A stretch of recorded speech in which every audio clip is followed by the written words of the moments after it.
Možná si vzpomenete, jak jsme vám před pár lety v televizních novinách ukázali neštěstí, které se stalo v Pelhřimově. Kamion tam doslova projel domem, ve kterém snídala maminka s dětmi. Ukážu vám teď celý příběh z pohledu dvou záchranářů, kteří na místo dorazili jako první.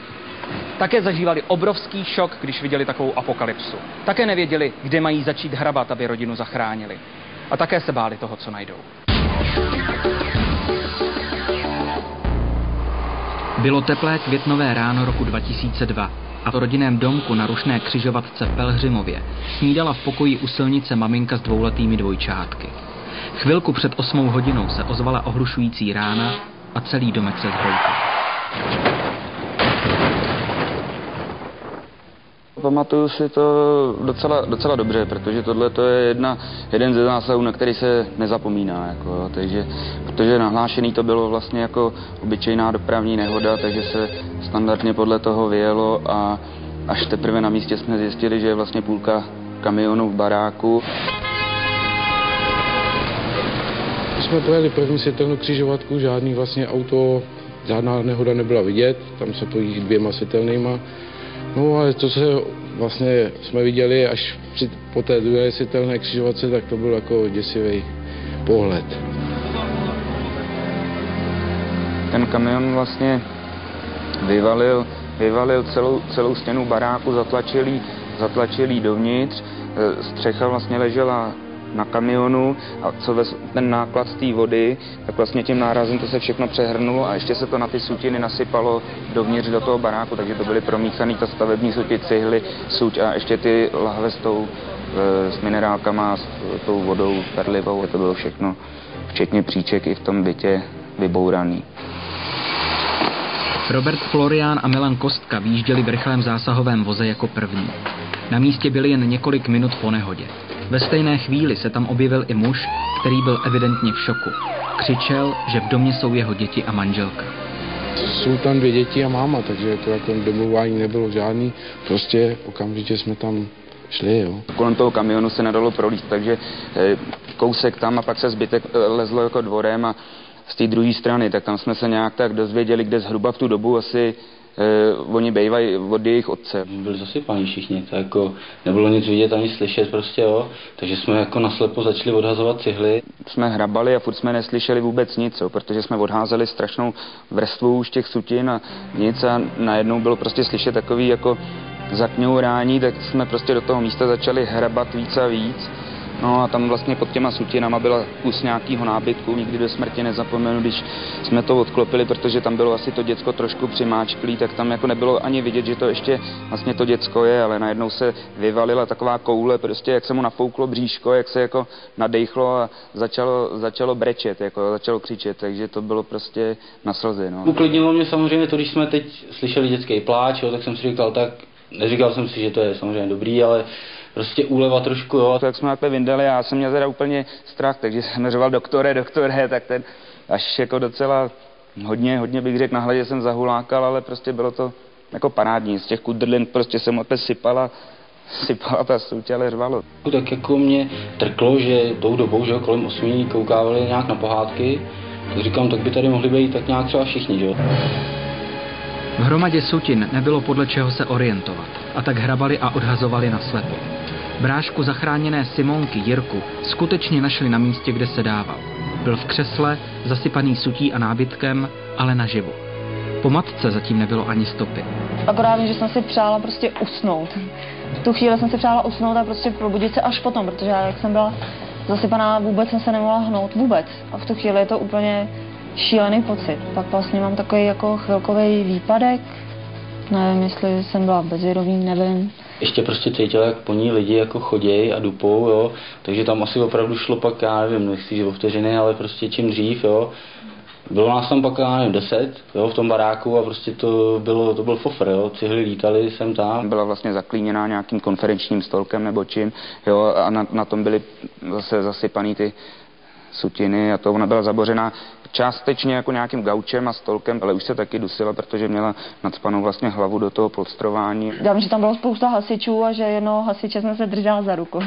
Vím, že vlastně, protože ten stolek se tak nějak zaklesnul a mě nemohli vyndat nohy, tak vím, že jednoho jsem se držela za ruku. Ale vůbec nevím, kdo to byl.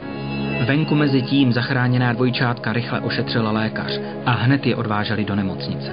Další záchranka vyrážela pro maminku. Samozřejmě, že byla v šoku, no, a scháněla se furt po těch dětech a jestli jsou doopravdy v pořádku a takovýhle, takže jsem jí spíš uklidňoval, že jako z toho vyvázli všichni dobře a čekali jsme prostě, než dojde ta sanitka. Ona jako byla taky zmožděná celá tohle, jo. Takže já jsem už vlastně klečel jako na zemi a takhle jsem si ji držel v té náruči a takhle jsme se bavili vlastně, než přijela ta druhá sanitka. Bylo pár minut po 8 a práce záchranářů zdaleka nekončila. V tu chvíli už na místě byly posily a začali pátrat po řidiči kamionu. Ke zdemolované kabině se ale vůbec nemohli dostat a střecha domu hrozila zhroucení.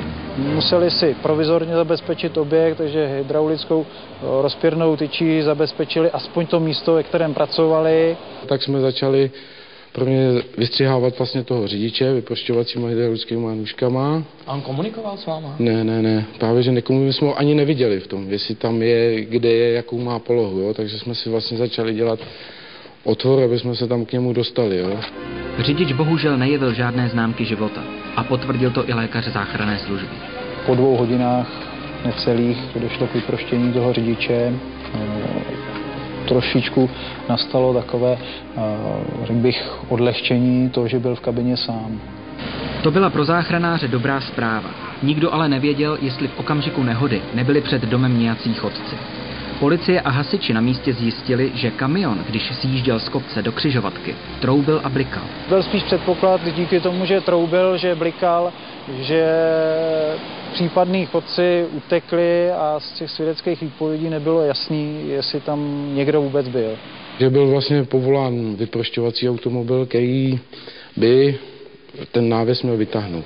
Vlastně se kus odkrylo kolem kola, že se nevědělo, kde to je zasypaný. A posléze se při uvolňování toho předního kola zjistilo, že jsou tam stopy svědčící o tom, že tam zřejmě teda bude osoba, a což se nakonec potvrdilo.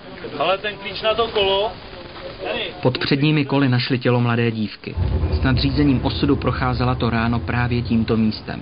Byla to známá rodiny z domku a svoji smrt si vlastně předpověděla. 14 dní předtím, nebo jak dlouho to bylo, tak my jsme měli okno a tam byl takový dlouhý, široký parapet. Ona na tom parapetu seděla a ještě říkala, a to nemáte strach, že vám se nabourá kamion. No a shodou okolností to byla ta holčina vlastně, co tam umřela, no. To jsme říkali, že tak tohle je jako v pytli, že to je špatný, no tak jasný, že tohle to nikdo z nás nečekal. Jako byl to nehezký pohled.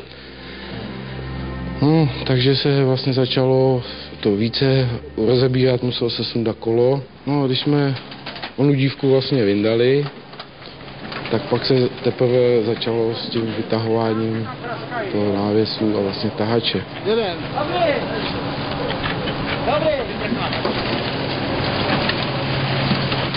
Hele, ani to moc nepadá, člověče. Dobrý. Je to dobrý. Vypadá to, že to je dobrý. Hele, to vydrží. když to podepře. A tamhle se to podepře taky, ne? No.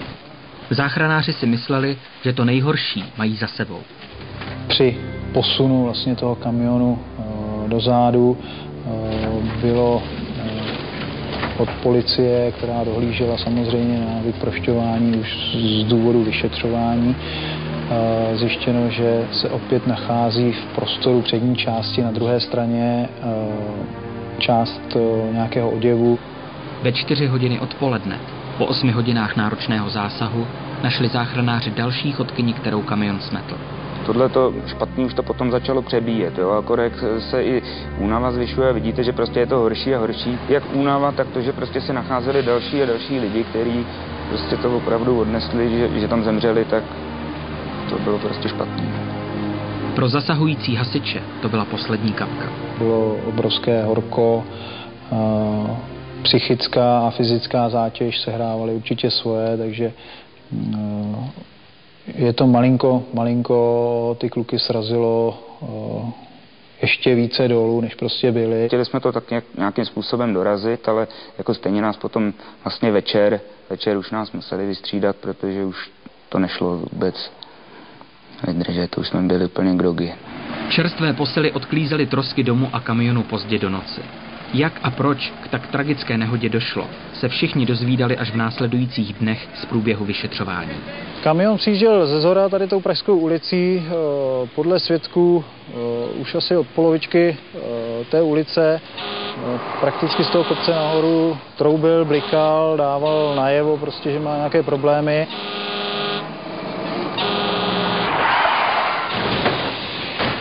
Tady je ta hlavní silnice, kudy on vlastně jel a myslel si, že to tady vybere v té zatáčce, bohužel ne. A vlastně tady byla kuchyň za tímhletím oknem prvním, tady obývák. Tu vlastně vzal přímo a tady ten obývák, kde jsme vlastně byli s dětma, tak tu vzal takhle tím návěsem dozadu. Tady seděla Simonka, tady Jiří, takhle vepředu bylo okno a vlastně ten kamion to takhle naboural a skříň, co byla tady, tak přepadla takhle přes Simonku. A já jsem vlastně byla tady vepředu, tím nárazem jsem takhle přelítla přes ten stůl a ten gauč se vlastně ještě překlonil přeze mě. Když si člověk zamyslí, co se mohlo stát, jo, a jak málo chybělo prostě, jo, a jen tam mohlo chybět 5 minut, třeba mohly být ve vedlejší místnosti a to byla celá jako úplně zrujnovaná. Jestli mohl řidič zabránit nehodě, se už dneska nikdo přesně nedozví. Ale ze svědeckých výpovědí vyplynulo, že problémy očekávat mohl. Tvrdili, že už stál ve Starém Pelhřimově a že se snažil trošičku nějak to vozidlo opravit, nebo že měl tam nějaký takový problém, že ty brzdy moc nevoněly, že, protože tam taky bylo nějaký malý klesání. Přesto to risknul, jel dál. Tvrdilo se snad i, že tu trasu nejel poprvé. To vlastně fakt zázrak, že my 3 jsme to přežili. Takovou hrůzu, protože ještě ten den, co jsme byli v nemocnici, tak mě volali, paní Nováková, pojďte se podívat na zprávy, jste tam taky v televizi. Tak jsem šla, když jsme to viděli, no to bylo hrozný. Hrozný, to jsme fakt říkali, to je zázrak, že jsme to přežili. Že při nás stáli všichni andělíci strážní. Ještě jako donedávna prostě někdy se mi o tom i zdálo, že člověk má taky děti malý doma a všechno, tak jako není to takový dobrý pocit, jo. Dojdete se podívat na svoje děcko a na svoji manželku a vidíte, že prostě spokojeně leží, tak z toho máte ten potom pocit, že si říkáte, tak je to dobrý.